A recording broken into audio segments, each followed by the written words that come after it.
ایک خاتون ہے کلیئر ڈیلی، آئرلینڈ سے ان کا تعلق ہے، یورپی پارلیمنٹ کی ممبر ہیں اور مغرب میں رہتے ہوئے مغرب کی جانب سے دنیا پر کیے گئے مظالم کے خلاف آواز بلند کرتی ہیں۔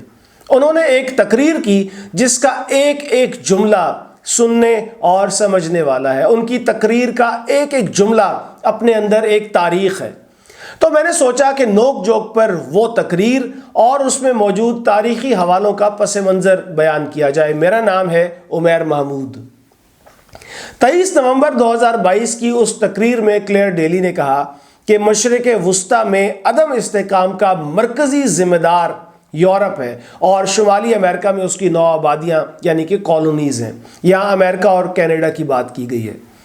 آگے کلیئر ڈیلی نے وضاحت کی کہ صلیبی جنگوں کے بعد سے وہاں کے لوگوں کے پاس ہر وجہ ہے کہ وہ ہمیں دیکھتے ہی ہم سے نفرت کریں۔ برطانیہ اور فرانس نے خطے میں عدم استحکام پیدا کیا جب سائکس اور پیکو نے اپنی اپنی سرحدیں وضع کی۔ یہاں کلیئر ڈیلی سائکس اور پیکو معاہدے کا ذکر کر رہی ہیں اور اس معاہدے کی کہانی سنانے کے لیے پہلی عالمی جنگ کی بات بھی ہوگی۔ پہلی عالمی جنگ میں ایک جانب فرانس، برطانیہ، روس، اٹلی اور جاپان کا اتحاد تھا، بعد میں امریکہ بھی ان کے ساتھ شامل ہو گیا تھا۔ دوسری جانب جرمنی، آسٹریا، ہنگری اور ترکی تھے۔ یہ جنگ برطانیہ اور اس کے اتحادیوں نے جیتی تھی۔ جب یہ جنگ چل رہی تھی تو برطانیہ اور فرانس ایک ایسا معاہدہ کرنے جا رہے تھے جس کے بطن سے کئی تنازعات نے جنم لینا تھا۔ برطانیہ اور فرانس نے یہ معاہدہ 1916 میں کیا اور اس معاہدے کے تحت سلطنت عثمانیہ کے بڑے حصے وہاں کے لوگوں کی رائے کے بغیر ہی آپس میں بانٹ لیے فرانس نے اور برطانیہ نے۔ فرانس کے حصے میں ترکی کا جنوب مشرقی حصہ آیا، شمالی عراق، شام، لیبنان تک کے حصے آئے تھے اور جنوبی علاقے جو موجودہ عراق کے وسط تک پھیلے ہوئے تھے وہ برطانیہ نے رکھ لیے تھے۔ اب آپ اندازہ کریں کہ جیسے کیک آپس میں بانٹا جاتا ہے نا، ایسے برطانیہ اور فرانس وہ خطوں کو آپس میں تقسیم کر رہے تھے۔ علاقے تقسیم کرنے کا یہ جو معاہدہ ہوا اس میں برطانیہ کے سفارتکار مارک سائکس اور فرانس کے سفارتکار جارج پیکو نے دستخط کیے۔ اس وجہ سے اسے سائکس پیکو معاہدے کا نام دیا گیا۔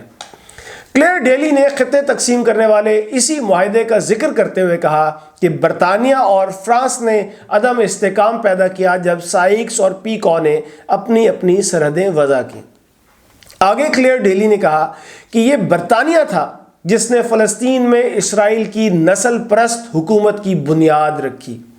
اب اس جملے کی بھی ایک تاریخ ہے۔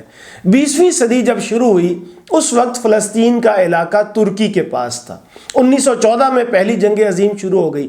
1916 میں برطانیہ اور فرانس نے سائکس پیکو معاہدے کے تحت جب علاقے آپس میں بانٹے تو فلسطین کا جو علاقہ تھا وہ برطانیہ کے حصے میں آیا تھا۔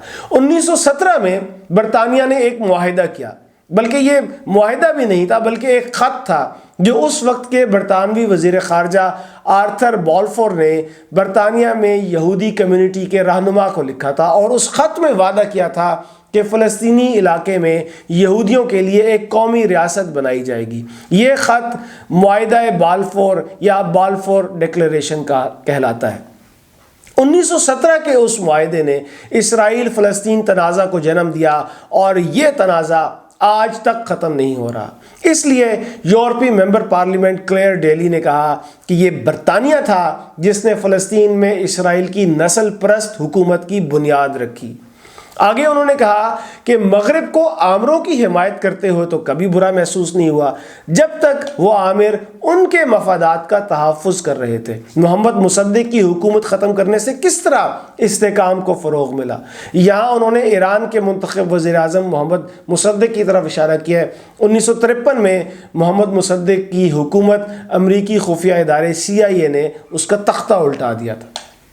پھر کلیئر ڈیلی نے سوال کیا کہ کیا ایران عراق جنگ تحفظ کے لیے اچھی تھی؟ کیا مجاہدین کی حمایت سے ہمیں عظمت ملی؟ ہر مغربی مداخلت جیسے کہ عراق پر قبضہ، افغانستان میں تباہی، لیبیا پر نیٹو کی بمباری، شام میں شدت پسندوں کی حمایت، سعودی عرب کا یمن پر نسل کش حملہ،